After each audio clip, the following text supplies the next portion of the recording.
안녕하세요. 지리산 한푸짐입니다. 오늘은 육사시미에 대해서 같이 공부해봅시다.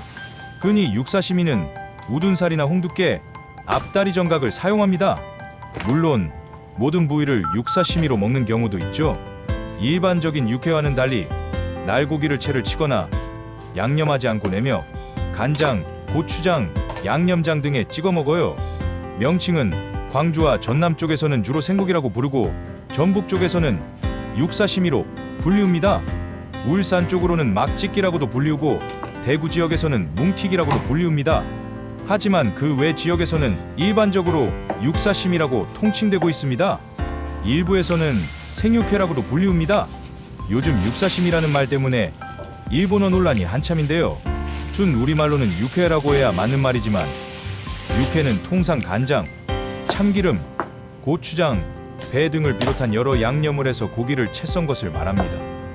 그래서 외식업계에서 먼저 생선회처럼 얇게 썰어서 양념을 찍어 먹도록 한 것을 표현하기 위해 육사시미라는 명칭을 만들었는데 이것이 그대로 표준어로 자리 잡은 것이 아닌가 추측해봅니다.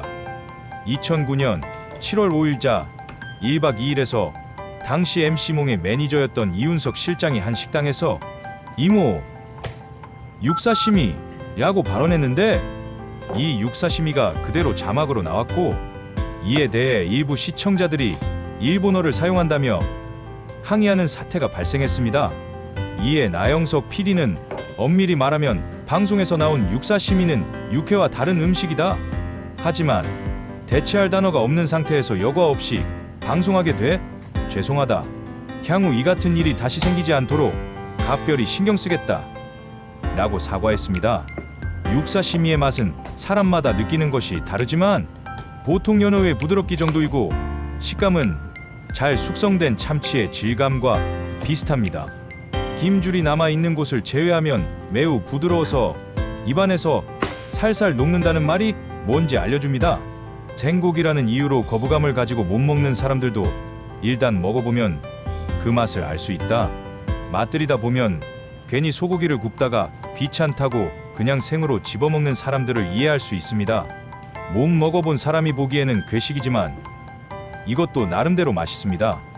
육회처럼 미리 양념되어서 나오는 것이 아니라 회처럼 양념에 찍어 먹는 게 일반적입니다.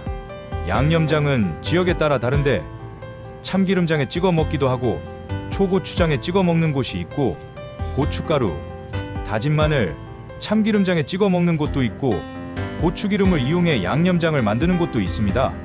입맛에 따라서는 양념장 없이 그냥 고기만 먹기도 합니다.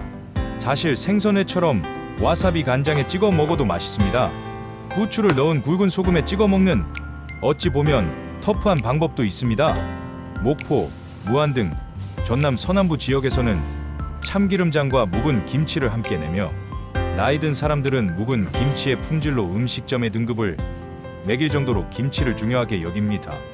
하지만 생선회에 비해 식감을 즐기기 위해 먹기엔 양도 비교적 적고 부드러운 편이기에 양념은 찍는다면 적게 바르는 편이 맛이 좋습니다. 고기가 좋다면 그 자체의 아미노산 맛만으로도 꽤나 좋은 편이기 때문입니다. 원론적으로 소고기를 날 것으로 먹어도 되는 것은 신선한 원육의 겉은 세균들이 묻어있지만 내부까지는 균들이 침투하지 못한 상태이기 때문입니다. 그렇기 때문에 육회는 겉에 묻어있는 균을 마늘, 참기름 등 항균 작용을 가진 식재료들로 버무려서 최대한 세균들을 사멸시킵니다. 당연히 세균들이 100% 사멸하는 게 아닌 억제시키는 것에 가까운데 몇백 년 걸쳐 전해져 온 경험에 기반한 요리입니다. 그마저도 육회를 판매하는 식당 중에 임산부, 면역력이 약한 사람은 섭취에 유의하라는 안내문이 있는 식당들이 드물지 않습니다. 건강한 사람들은 이 정도의 균에 면역력이 있지만 면역력이 떨어진 사람들에게는 육회보다도 위험성이 곱절로 높아집니다. 의외로 육사시미에 대해서 잘 모르시고 장사하시는 분들도 많은 것 같아 이렇게 영상 찍어서 올립니다. 영상이 도움이 되셨다면 구독, 좋아요 부탁드립니다.